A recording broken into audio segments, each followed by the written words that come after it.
Bismillahirrahmanirrahim. Assalamualaikum warahmatullahi wabarakatuh. Selamat sore rekan-rekan media.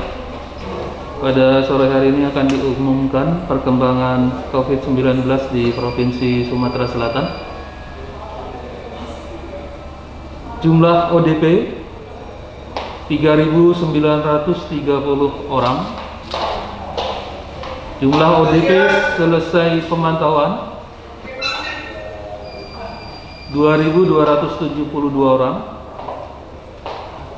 ODP masih dalam pemantauan 1.658 orang. Jumlah PDP keseluruhan ada 199 orang. PDP selesai pengawasan 114 orang. Yang masih dalam proses pengawasan 85 orang. Penambahan PDP hari ini ada 5 orang. Jumlah sampel diperiksa 830 yang terdiri dari OTG 541, PDP 225 dan ODP 64.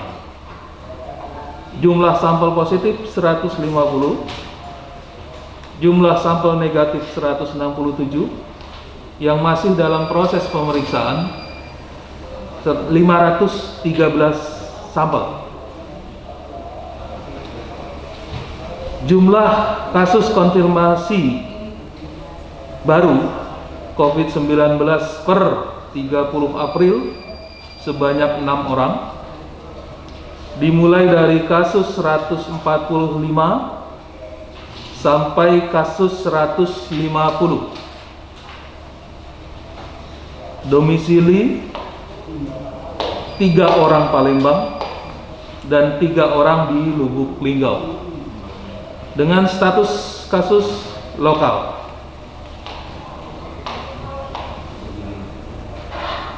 Total jumlah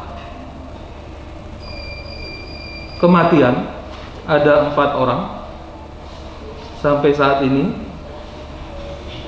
sedangkan total konfirmasi sembuh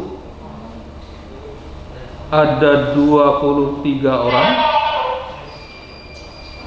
2 orang dari Oki, 16 orang dari Palembang, 2 orang dari Oku, 1 orang dari Pagar Alam, dan 1 orang dari luar kota.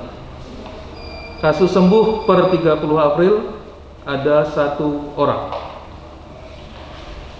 Demikian perkembangan COVID pada hari ini yang bisa disampaikan. Himbauan dari pemerintah, baik pemerintah pusat maupun pemerintah daerah dalam penanganan COVID, tetaplah di rumah. Tidak usah keluar rumah jika tidak perlu, tapi seandainya keluar rumah gunakanlah masker. Kemarin Kota Palembang sudah hari ini Kota Palembang sudah mewajibkan setiap warga yang keluar wajib menggunakan masker. Ada razia di Kota Palembang terkait hal itu. Sering-sering mencuci tangan, lalu hindari kerumunan dan segera berbersih diri seandainya sampai di rumah untuk menjaga faktor risiko penularan terhadap anggota keluarga. Demikian yang bisa disampaikan. Terima kasih. Assalamualaikum warahmatullahi wabarakatuh.